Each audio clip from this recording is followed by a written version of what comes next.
régionales et les télévisions locales vous présentent le Club des territoires. Et avec nous pour ce club, Nicolas Frissette. Bonjour Nicolas. Bonjour. Merci d'être là, éditorialiste à la Tribune Dimanche. Et Frédéric Dabi. Bonjour Frédéric. Bonjour Ariane, bonjour. Directeur général opinion de l'IFOP. On va parler évidemment de la loi immigration et des suites politiques du rejet de ce texte. L'attitude des oppositions fustigée hier par l'exécutif. Elisabeth Borne dénonce une union sacrée entre la NUP et l'extrême droite. Emmanuel Macron dénonce lui le cynisme et le jeu du pire des oppositions. Alors est-on vraiment dans une crise politique? Gérald Darmanin peut-il encore sauver son texte? On verra ce que vous en pensez. Et pour sauver son texte, l'exécutif mise sur la CMP. Steve, vous allez tout nous expliquer. Oui, qu'est-ce que c'est? Qu'est-ce que c'est la CMP? Voilà. Mais c'est ça qu'on a envie de savoir. Restez avec nous parce que je vous dis ça vraiment dans quelques petites minutes. Ça, c'est un teaser. Allez, on regarde d'abord l'actualité dans nos régions. Quel teaser?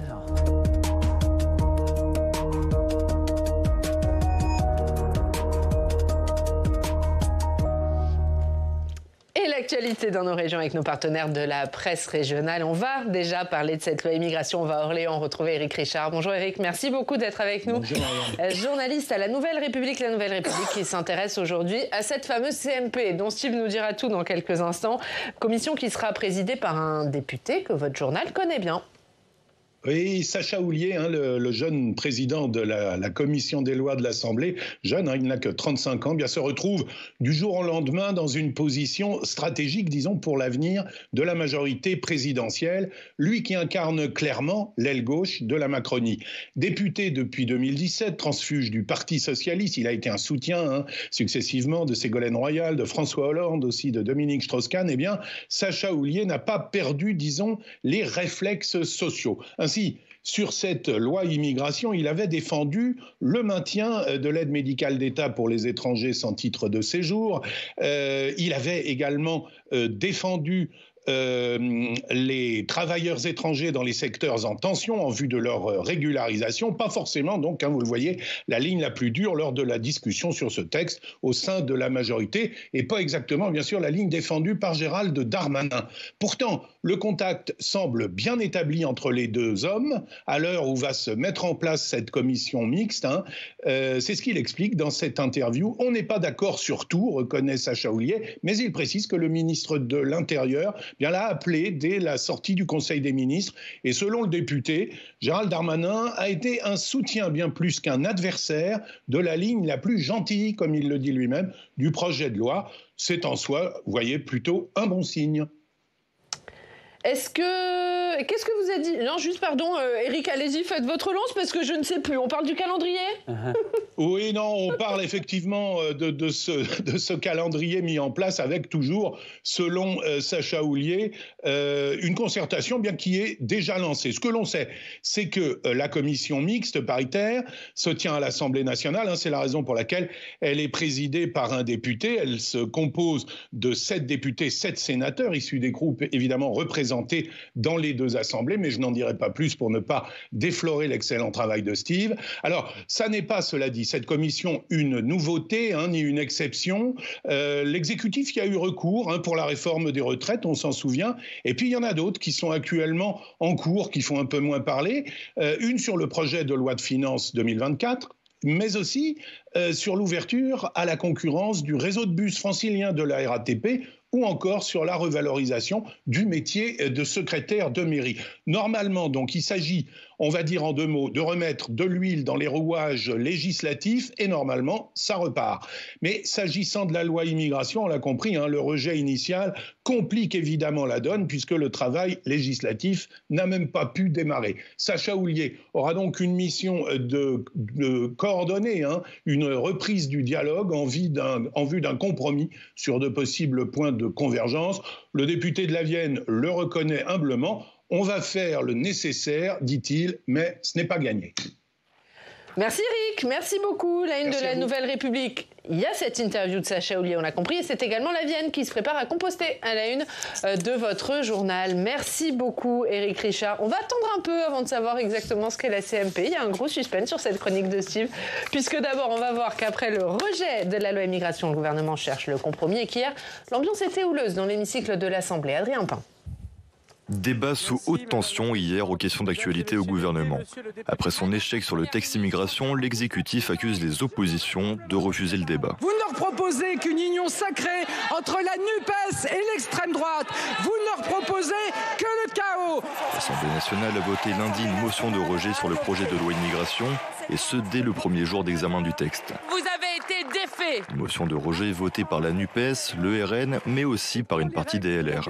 Pour le chef de file des LR au Sénat, cette débâcle est liée à une trahison du texte de la Chambre haute, durcie par la droite en novembre. C'est l'échec du en même temps. On ne pouvait pas dire, vous voyez, que le texte sorti du Sénat est bon et que le texte sorti de la Commission des lois de l'Assemblée est bon aussi, parce que c'était deux textes contradictoires. Alors à un moment donné, on se prend les pieds dans le tapis. Du côté d'une partie du camp présidentiel, l'hypothèse d'une dissolution de l'Assemblée nationale se profile. C'est ce que souhaiterait à terme le leader du groupe Renaissance au Sénat. Lorsque la démonstration faite que les oppositions, qui s'entendent comme la carte des lapins aujourd'hui, sont en même temps incapables de pouvoir faire en sorte de trouver des accords avec le gouvernement, un moment viendra où je pense que la dissolution devra s'imposer. Lors d'un dîner à l'Élysée hier soir, Emmanuel Macron a toutefois écarté le scénario d'une dissolution. Il s'est aussi montré défavorable à un 49-3 pour faire adopter de force le projet de loi. Le chef de l'État s'en remet donc à la commission mixte paritaire, composée de 7 députés et de 7 sénateurs. Nicolas, on va le voir. Non, on n'est toujours pas à la commission mixte paritaire, ça va arriver. Sur ce qui s'est passé lundi. Et les suites, on l'a vu hier, l'ambiance était très houleuse pendant la séance de questions d'actualité à l'Assemblée nationale. Elisabeth Borne qui a fustigé les oppositions, Gérald Darmanin également. Est-ce qu'on est aujourd'hui dans une crise politique ou est-ce qu'on est dans une péripétie parlementaire comme il en arrive ? Non, on est dans une situation de crise politique puisque un exécutif ne peut pas faire passer un texte majeur, un texte régalien sur lequel il planche depuis de longs mois. Il ne peut pas le faire passer à l'Assemblée nationale. Donc on est dans une situation d'échec politique et je dirais de quasi-blocage institutionnel, une situation qui est héritée évidemment des législatives de l'année dernière avec cette majorité relative et puis cette Assemblée composée de partis qui, que ce soit à droite ou à gauche, tirent vers leurs extrêmes et ont des positions qui sont totalement inconciliables. Et puis, une recherche de compromis qui est particulièrement difficile. Donc, c'est une situation qu'on connaissait déjà, qui est celle issue de l'année dernière des élections législatives et qui, aujourd'hui, atteint, cette semaine, un point de blocage qui est quasiment un point de blocage institutionnel. Ouais. On est dans un blocage institutionnel, Fred ? Oui, je partage complètement ce que Nicolas Prissette vient de dire. C'est la conséquence de cette Assemblée nationale sans majorité absolue. C'est directement issu des élections législatives. Cette motion de rejet, c'est une motion de censure light qui avait moins de conséquences pour cette coagulation des oppositions effectivement extrêmement contraires, qui avaient des motivations très différentes sur le texte pour s'unir, pour, entre guillemets, faire tomber, c'est pas le terme, mais pour voter cette motion de rejet. Alors, les conséquences sur l'opinion publique, elles sont plutôt ambivalentes. D'un côté, pardon, et j'anticipe sur ce que Steve va dire, commission mixte paritaire, motion de rejet, ça parle pas vraiment aux gens. Par contre, moi, ce qui me paraît complètement dévastateur, c'est qu'à travers le reflet des enquêtes faites d'opinion, qui sont pas la réalité, mais une perception du réel, on voyait que les Français voulaient que ce texte avance. 2, qu'ils sont très sensibles à la question migratoire parce que ce n'est plus un enjeu autonome, mais c'est un enjeu maintenant connecté à l'insécurité, connecté au climat, connecté même à l'éducation, sur le mode l'immigration fait baisser le niveau. Et puis, pardon également de le dire, sur la plupart des mesures du texte de Gérald Darmanin, il a eu raison de le dire, il y avait quasi systématiquement une majorité de Français, une majorité de sympathisants LR, par exemple, sur la régularisation des sans-papiers dans les métiers en tension, une majorité de gens de gauche sur l'expulsion de délinquants étrangers à l'issue de leur peine de prison, qui s'y retrouvaient. Donc, ce qui est très dévastateur pour le gouvernement et même pour la classe politique, c'est que la grille de lecture en termes d'inaction, en termes de « il ne se passe plus rien », en termes de « c'est une sorte de fin de règne », s'installe et s'enquiste dans l'opinion publique. Ouais, est-ce que du coup, avec ce qui s'est passé lundi, Nicolas, seul Gérald Darmanin est le perdant de la séquence ou finalement elle n'a fait que des perdants ? Non, il n'y a aucun gagnant dans cette séquence. C'est bien le drame du moment parce que les oppositions bloquent le texte, donc elles ne peuvent pas exprimer leurs arguments devant l'Assemblée et devant les Français, même si on les connaît déjà, mais ça veut dire qu'il n'y a pas de débat, donc rien ne peut avancer et elles n'en tirent aucun gain politique. C'est-à-dire que ni pour le Rassemblement national, les Républicains ou les partis qui composent la NUPES, il y a aujourd'hui matière à triompher en disant « nous avons fait progresser nos idées et nous avons fait progresser le pays ». Rien du tout. Enfin, c'est vraiment un jeu à somme totalement nul. Et alors pour le gouvernement, évidemment, c'est un échec majeur. Mais aucune opposition ne peut prétendre être vainqueur, sortir vainqueur de la séquence des derniers jours. Oui, Frédéric ? je partage complètement. D'un point de vue tactique et microcosmique, comme disait Raymond Barre, on peut dire que le Rassemblement national peut être vu comme le gagnant. Il a piégé Gérald Darmanin, il a fait croire on vote pas, etc. pour finalement s'unir avec les autres forces. Quid aussi de cette NUPES absolument moribonde qui refuse de défiler contre l'antisémitisme 12 novembre parce qu'il y a l'extrême droite et mêle ses voix, il faut le dire, à l'extrême droite. Donc, du point de vue de l'opinion publique qui attend d'un politique idéal, faire des constats et agir, transformer, peser sur le réel, c'est un échec complet. Et effectivement, c'est d'abord un échec pour l'exécutif qui est quand même extrêmement fragilisé dans la séquence. On parlera du baromètre IFOP fiducial pour Paris Match où Emmanuel Macron perd 8 points, Madame Borne en perd 7. Mais c'est pas une victoire extraordinaire pour les oppositions, loin de là. Ouais, personne n'est gagnant. Alors c'est vrai qu'on les a entendus exulter, hein, les oppositions à l'annonce de la motion de rejet, elles ont eu tort. Évidemment, parce qu'elles ont le sentiment d'avoir remporté une victoire en bloquant un texte du gouvernement. Leur coalition, entre de l'extrême droite jusqu'à l'extrême gauche, permet d'afficher, de montrer que cette force hétérogène, elle est capable d'obtenir des gains sur le terrain, sur le terrain des règles du jeu.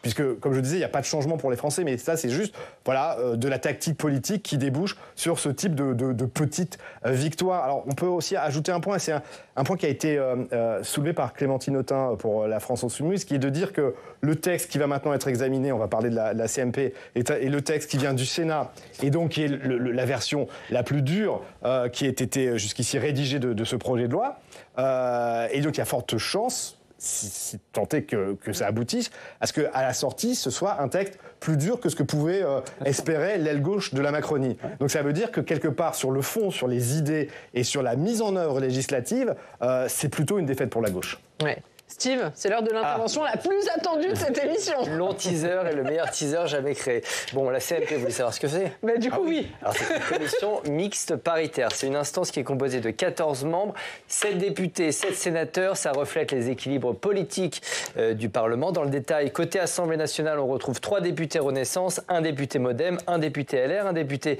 RN, 1 député LFI. Côté Sénat, 3 sénateurs LR, 1 sénateur Union centriste, 2 sénateurs socialistes et 1 sénateur Renaissance. Alors, quel texte sera examiné, débattu dans cette commission ? Ce sera le texte adopté au Sénat. C'est ce qu'a confirmé Olivier Véran hier au sortir du Conseil des ministres. Écoutez. Le texte à partir duquel la commission mixte paritaire travaillera, c'est le texte qui a été adopté par les sénateurs, qui sert de base de travail, mais il y a évidemment aussi, et chacun a connaissance du texte du projet de loi initial du gouvernement. Et donc quand on parle de recherche de compromis, il n'y a pas de meilleur mot en l'occurrence que compromis que je pourrais vous donner.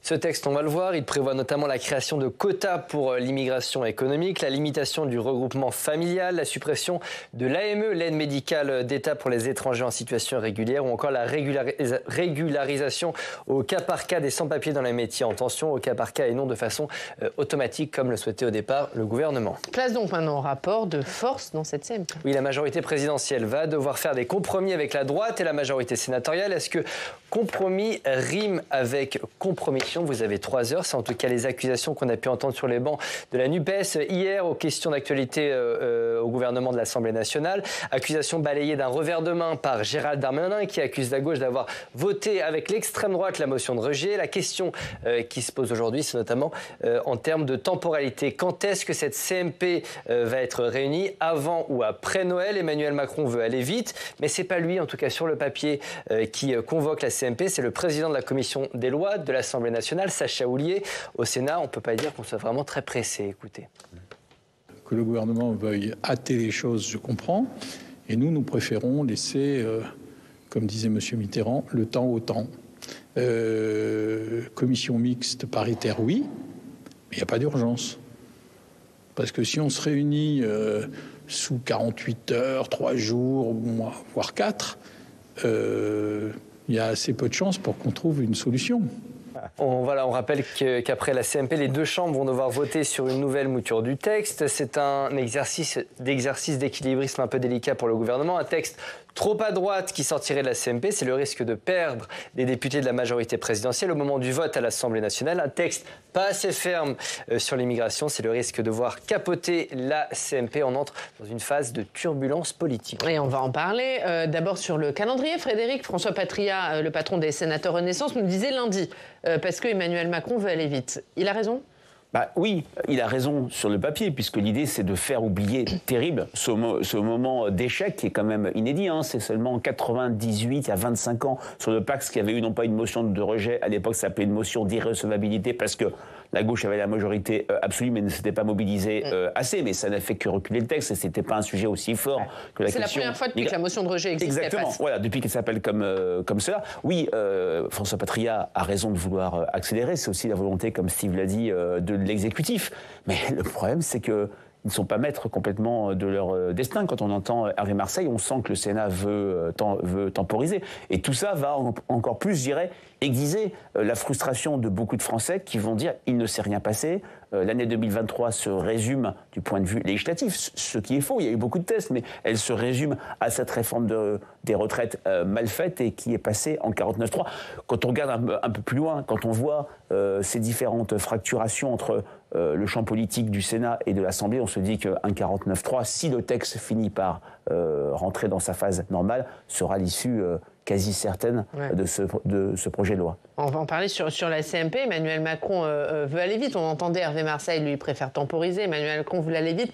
Là, le compromis qui semble se décider, ce que dit François Patria, c'est lundi. C'est-à-dire, c'est le bon calendrier entre ceux qui veulent aller très vite et ceux qui voulaient attendre. Oui, c'est le calendrier, en tout cas, qui semble être le plus court possible, à partir de lundi, avec la volonté de finir avant Noël. Donc, en gros, ça laisse une semaine. Alors, il faut rappeler qu'une CMP n'a pas de durée programmée, c'est-à-dire qu'elle peut s'éterniser jusqu'à temps qu'un compromis soit acté ou qu'un désaccord soit observé, ce qui est une des hypothèses possible. Un dernier point sur Emmanuel Macron. Hier, au Conseil des ministres, il a fait comprendre, c'est un ministre qui me racontait ça hier, qu'il voulait passer assez rapidement à autre chose, faisant le constat que la situation était tellement bloquée et l'échec tellement patent que, ça c'est moi qui l'interprète, qu'il va aller mieux pour l'exécutif, enchaîner l'année prochaine avec d'autres sujets, et notamment ces projets qu'il a qu'il a déjà commencé à annoncer pour l'année prochaine. Alors ça, c'est sur le calendrier. Et ensuite, il y a sur le fond, est-ce que cette CMP peut vraiment parvenir à un accord? Éric Ciotti a dit que le seul texte qu'il accepterait, c'est celui qui est issu du Sénat, et Elisabeth Borne a expliqué que l'enjeu majeur pour elle, en tout cas un des enjeux majeurs, c'était la cohésion de sa majorité. Donc, quand on part de ces points-là, ça semble assez difficile. Que cette CMP soit conclusive, qu'elle aboutisse à un texte de consensus et qu'il soit ensuite adopté à l'Assemblée nationale. Donc ce scénario, en tout cas, voilà, ce mercredi matin, s'il fallait parier sur un scénario, plutôt le sentiment que cette CMP, elle n'est pas très bien engagée. Ce serait le même pari pour vous, Frédéric? Oui, c'est vrai. On se disait tout à l'heure, en écoutant François Patria, interrogé par vous, que pour qu'un régime parlementaire marche, il faut une culture du compromis. Il faut savoir négocier. Et le personnel politique en France, c'est pas une critique loin de là, est quand même, je dirais, sculpté par la logique majoritaire, par la logique présidentielle, par la logique où toutes les chambres, sauf celle de 88, 80, 93, et encore c'est une majorité relative presque absolue, il manquait que 11 sièges, je crois, à Michel Rocard, et celle-là ne parvient pas à avancer sur des compromis. Oui, je pense également que c'est plutôt mal engagé et difficile d'imaginer un accord et que tout soit bouclé avant Noël. Pourtant, François Patria nous disait que Sacha Houlié, qui était très opposé à la version sénatoriale du texte, était plutôt prêt à mettre de l'eau dans son vin. Ça vous paraît pas possible, Nicolas? Mais en termes de posture pour la majorité, il n'y a pas d'autre discours possible. D'ailleurs, c'est le message qu'a fait passer hier Emmanuel Macron en Conseil des ministres, et appelé à chacun à faire un pas. Évidemment, la majorité va avoir un discours d'ouverture, d'écoute. Elle l'a déjà eu ici au Sénat, Gérald Darmanin, accueillant avec bienveillance beaucoup d'amendements des Républicains. Donc cette posture-là, elle va continuer d'exister, en tout cas facialement, devant l'opinion publique, parce que c'est difficile pour l'exécutif de se montrer fermé et obtus. En revanche, une fois qu'ils vont rentrer avec la CMP dans le détail article par article de ce qui est acceptable ou pas. Il va y avoir des lignes rouges, elles vont être franchies assez rapidement, hein, que ce soit sur l'aide médicale d'État, par exemple, la régularisation des travailleurs dans les métiers en tension, travailleurs sans papier, que ce soit sur d'autres sujets qui ont été introduits par le Sénat. Je pense notamment au refus de l'hébergement d'urgence pour les personnes frappées d'OQTF ou le rétablissement d'une forme, enfin en tout cas le durcissement du droit du sol. Enfin, on peut faire une liste qui est assez longue de sujets qui sont totalement inacceptables pour la majorité et aussi pour les centristes, me semble-t-il, et a fortiori par la gauche. Donc, ça veut dire que les conditions, aujourd'hui, elles ne sont pas réunies pour que ça aboutisse, même si le gouvernement peut avoir beau jeu de se montrer ouvert. Avec en plus, il faut le dire, un décalage entre cette classe politique fracturée qui pourrait se déchirer sur la plupart des accords dont Nicolas vient de parler et, je le répète, une opinion publique beaucoup plus consensuelle qu'on le dit sur la question migratoire, adepte d'un durcissement dans le contexte que l'on connaît, sécuritaire, terroriste, etc., mais également ouvert à l'accueil des réfugiés. On l'a vu au moment de l'Ukraine. Et puis, il y a une question que l'IFOP pose depuis de très nombreuses années. Hein, c'est le devoir de la France d'accueillir des personnes fuyant la guerre ou la misère. On trouve à chaque fois une petite majorité de Français favorables. On est quand même sur toute une série de sujets qui n'ont rien à voir. Ce projet de loi, la fin de vie, le projet de loi a encore été décalé, sur un décalage, un hiatus, pour ne pas dire un fossé, entre les débats au sein du personnel politique et ce que nous disent les Français, beaucoup plus consensuels, beaucoup moins fracturés qu'on ne le dit. Ouais, François Patriat qui nous disait aussi que si la CMP échoue, il n'y aura pas de nouvelle lecture du texte. A priori, le texte sera retiré. Donc ce sera fin de partie pour ce texte, quoi qu'il arrive, à Noël, que ça marche ou que ça ne marche pas. Vraisemblablement, en tout cas, c'est ce qu'a expliqué Emmanuel Macron au ministre. Donc, l'idée pour lui, c'est d'arriver à tourner la page le plus rapidement possible et de passer à autre chose. Alors peut-être, ça n'exclut pas qu'il y ait un scénario, encore que personne ne l'ait évoqué à ma connaissance, dans lequel des éléments qui sont à l'intérieur de ce projet de loi puissent revenir sous forme partielle. Et c'était le projet de départ, en tout cas à un moment de la réflexion, d'avoir plusieurs projets de loi, un sur la régularisation, et puis un qui d'ailleurs peut aussi passer par voie réglementaire, et puis un autre sur le durcissement et la pénalisation pour les étrangers délinquants. Donc il y a cette option, on peut penser qu'elle reviendra un jour, parce que l'exécutif a aussi besoin, en tout cas la majorité avant la campagne des européennes, a aussi besoin d'avoir en quelque sorte un début de bilan sur ce sujet, parce que ce sujet va être au cœur de la campagne, il va être porté par les extrêmes et notamment l'extrême droite au niveau européen. Ouais. Et Marine Le Pen, elle a déjà dit qu'elle déposerait une proposition de loi pour faciliter donc ça va revenir, donc ça va revenir dans les débats. Cet échec pour le gouvernement, il ne tourne pas la page du sujet. C'est-à-dire qu'il va bien falloir un moment ou un autre que l'exécutif ait aussi quelque chose à présenter. C'est tout à fait ce que j'allais dire. L'exécutif pourra tourner la page si le texte échoue et s'il ne vient pas, mais les Français ne tourneront pas la page. Il y aura même une vraie colère dans le pays sur le mode il ne se passe plus rien, l'exécutif ne transforme pas le quotidien des Français. Et là, la formation qui va tirer les marrons du feu, c'est clairement le Rassemblement national qui joue de plus en plus la carte de l'alternative. Vous nous avez jamais essayé, la gauche a échoué, la droite a échoué. Et dans le contexte d'une campagne européenne déjà très bien engagée pour Jordan Bardella, qui est en tête de toutes les enquêtes préélectorales, elles valent ce qu'elles valent, mais on peine à imaginer un Jordan Bardella pas en tête. Tout ça, c'est du pain béni pour le Rassemblement national. Et Jordan Bardella, qui hier appelé à la dissolution, se disant même prêt à être Premier ministre d'un gouvernement de cohabitation, une porte qu'a fermée ce matin Olivier Véran. Il était l'invité de la matinale d'LCI.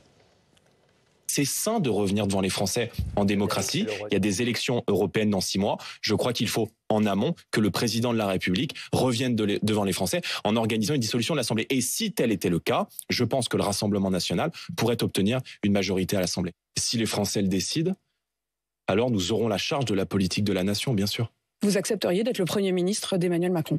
D'être un Premier ministre de cohabitation, bien sûr. Si les parlementaires ne se mettent pas d'accord à travers cette CMP, ou s'ils se mettent d'accord et que les assemblées rejettent l'accord, parce que ça peut aussi arriver, hélas, de la commission mixte, eh bien, il n'y aurait pas de 49.3, on prendrait acte de cela. Et la deuxième chose qui est importante, parce que je lisais qu'il y avait des projets de dissolution, etc., certainement pas, et à l'évidence, non. Voilà, Olivier Véran qui ferme donc la porte à la dissolution. Il n'est pas décisionnaire pour non, la dissolution.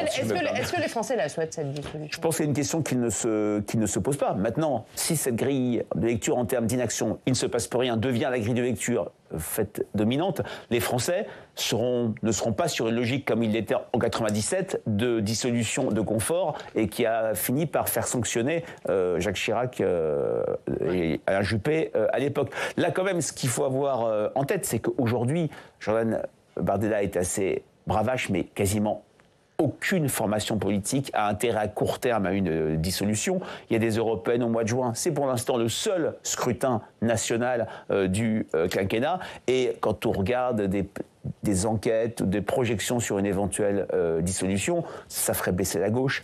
Il y aura un vote sanction contre la majorité présidentielle. Ça pourrait encore rapiécer, si je puis dire, le nombre de députés. Et là, c'est vrai que le Rassemblement national progresserait, mais sans doute en incapacité d'être dans une majorité absolue. On serait dans une chambre encore plus introuvable que celle actuelle. Ouais. Même le RN n'a rien à gagner à une dissolution, Nicolas? Peut-être plus. Peut-être quelques députés en plus. En tout cas, c'est ce que semblent montrer les enquêtes quand elles sont menées sur d'éventuelles législatives. Mais il n'y aurait pas une assemblée plus gouvernable pour autant?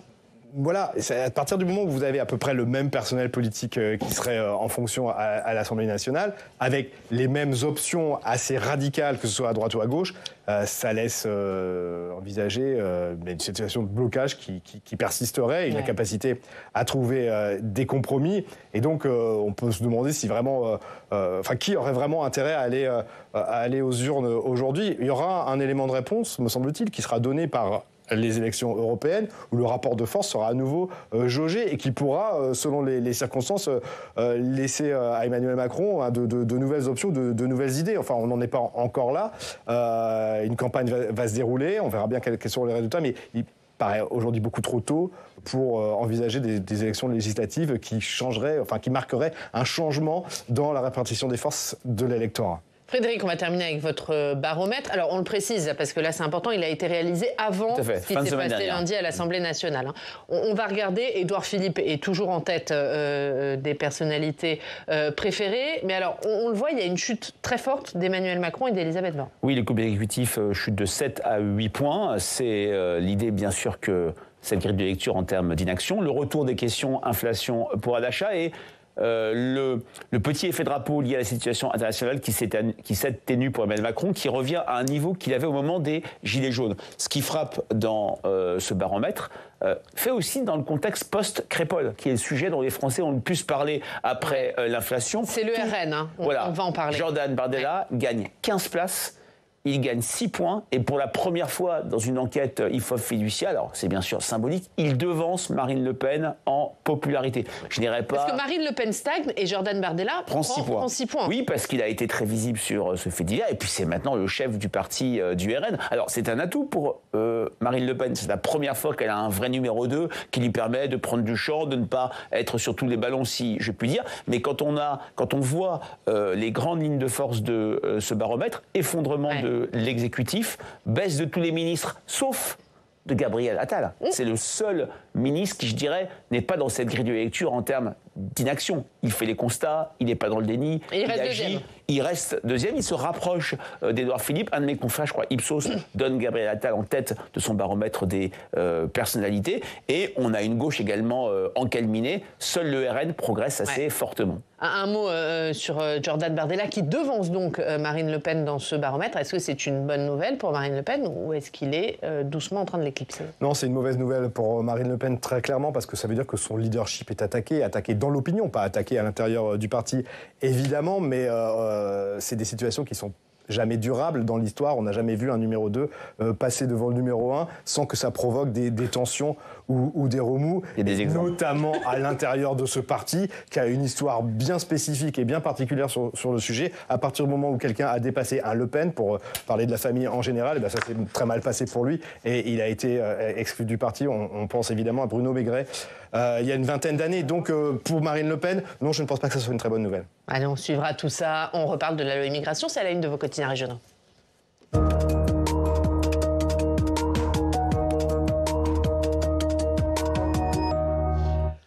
Steve, on parle parle des suites de la loi immigration. Oui, ça fait la une de plusieurs quotidiens. La Dépêche du Midi, Dauphiné Libéré ou encore la Marseillaise qui parle de mauvaise bouillabaisse après le rejet préalable du texte par l'Assemblée nationale. Le gouvernement qui ne lâche pas le morceau, on en parlait, puisque le texte va être envoyé en commission mixte paritaire.